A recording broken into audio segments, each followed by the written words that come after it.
ինչ քայլեր պիտի ձեռնարկվեն։ Անդրադարձել ենք բանկային քարտերի տվյալներից մինչև կարևոր, այսպես ասեմ, իրադարձություններ, որոնք կարող են ստիպել, որպեսզի անձինք դառնան հանցագործության զոհ, եւ հետագայում բնականաբար անձանց մոտ օբյեկտիվ մտահոգություն է գալիս, որ ֆիքսվել է հանցագործությունը, հանցագործության բացահայտումը, որպես այդպեսին չի բավարարում իրենց, եւ այս տեսանկյունից արդեն կարիք ունենք նաեւ իրավապահ համակարգի կարողությունների զարգացման, նաեւ կիբերլաբորատորիայի ստեղծման աշխատանքներին ենք ձեռնամուխ եղել, որպեսզի այս տեսանկյունից եւս չակերտավոր թվային ոստիկանության գաղափարը եւս լինի, որովհետեւ եթե ավանդական ձևաչափից մենք անցում ենք կատարում հանցագործությունների կատարման տեսանկյունից համացանցում հանցագործությունների կատարմանը, տրամաբանական է, որ ոստիկանական, այսպես ասեմ, աչքը համացանցում պետք է շատ ավելի սուր լինի եւ գործիքակազմը համացանցի տեսանկյունից պետք է շատ ավելի ամուր լինի, որպեսզի կարողանանք բացահայտել այս խումբ հանցագործությունները եւ առաջիկայում այլ վտանգավոր տենդենսներ չունենան։ Կարծես թե ծածկեցի ձեր հարցադրումների։ Ես շնորհակալ եմ ձեր պատասխանների համար, եթե որոշումների բողոքարկման մասով նաև ազգային ժողովի աջակցության կարիքը կլինի, մենք մեծ հաճույքով բնականաբար մասնակից կլինենք եւ նաև ինչ վերաբերում է համացանցում տեղի ունեցող հանցագործություններին, նաև նշեմ, որ չգիտեմ որքանով ոստիկանության ուշադրության կենտրոնում են լինում, գիտեմ, որ կան էջեր, որոնք օրինակ բացվում են եւ երիտասարդ հիմնականում աղջիկների այդ էջերում, այսպես ասած, տեղադրում են տելեգրամյան էջեր են, տեղադրում են այդ աղջիկների պրոֆիլները եւ սկսում են բուլինգի ենթարկել, այդ չգիտեմ, եթե կարիքը կա, ես հետաքրքրվեմ կոնկրետ էջի անունը եւ ասեմ, եթե հնարավոր է դրա դեմ պայքարել, ես ուղղակի չեմ պատկերացնում, շնորհակալ եմ։ Շնորհակալություն Տիկին Վարդանյան, վերջին իմաստով կարծում եմ կարիք կա շարունակելու մեր աշխատանքային քննարկումները, ուրախ կլինեմ, որ ազգային ժողովը եւս ներգրավի, որովհետեւ հարցը դիտարկում ենք թե ներգերատեսչական մակարդակում եւ թե նաեւ ազգային անվտանգության ծառայության գործընկերների հետ եւս, որպեսզի գործիքակազմերը ճշգրտենք եւ առաջ գնանք ավելի լավ պատկերով։ Շնորհակալություն։ Շնորհակալություն Տիկին նախարար, Արթուր Խաչատրյան։ Շնորհակալություն Տիկին նախարար, մի քանի հարց ունեմ։ Պաշտպանության նախարարությանը տրամադրվող բյուջեի կրճատման ֆոնի վրա մենք տեսնում ենք, որ ներքին գործերի նախարարության բյուջեն էականորեն չի կրճատվել։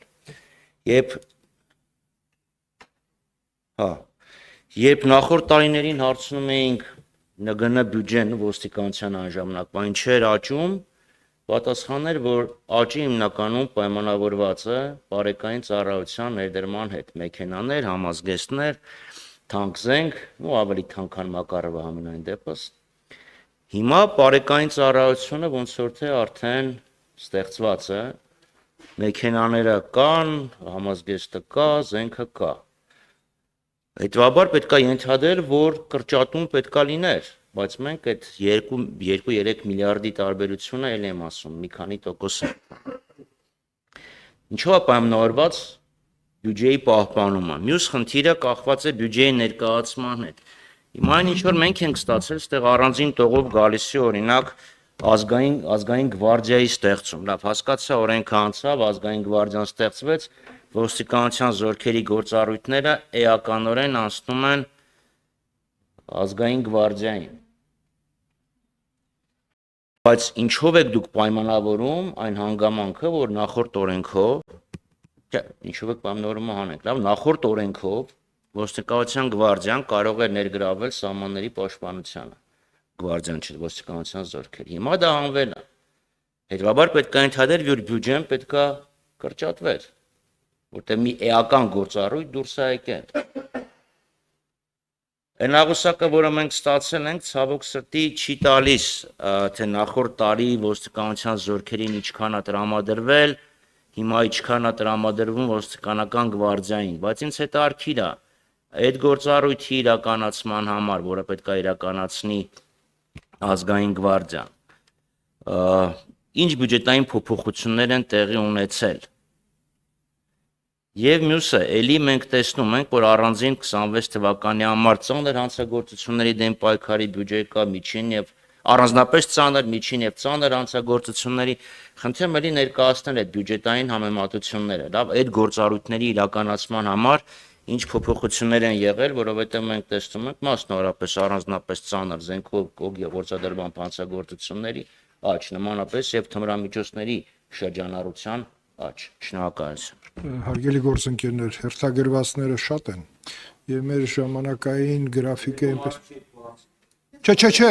դրա մասին չեմ ասում։ Արձագանքների մասով եմ ասում, որովհետեւ հնարավորություն տանք, որ բոլորը ինչքան հարց ունեն հնչեցնեն։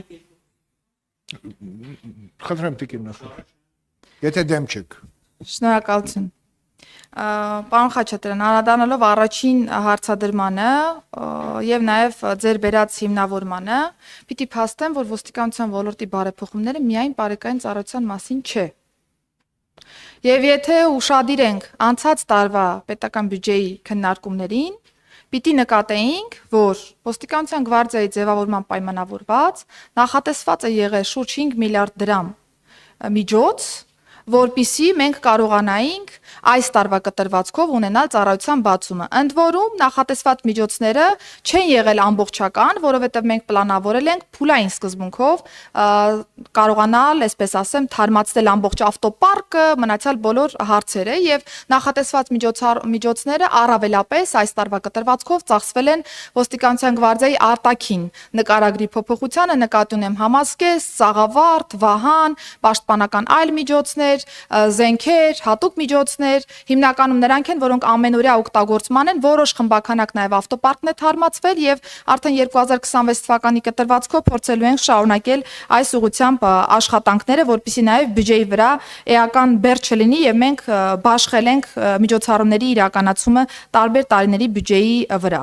Եվ նաև պիտի նկատենք, որ համայնքային եւ քրեական ոստիկանությունները եւս կան ոստիկանության կառուցվածքում եւ 2025 թվականի բյուջեով նախատեսված եղել նաև տրանսպորտային պարկի թարմացում ոստիկանության այս երկու ուղղությունների համար եւս, որովհետեւ իրականացնել ոստիկանական ծառայություն եւ օրինակ հերթապահ ժամանակահատվածում չունենալ տրանսպորտային միջոց, որով որ կարելի է հասնել դեպքի վայր, սա ոստիկանության մասին չէ։ Չի կարող ոստիկանը չունենալ անհրաժեշտ ավտոպարկ եւ սպառազինությունը, որպիսի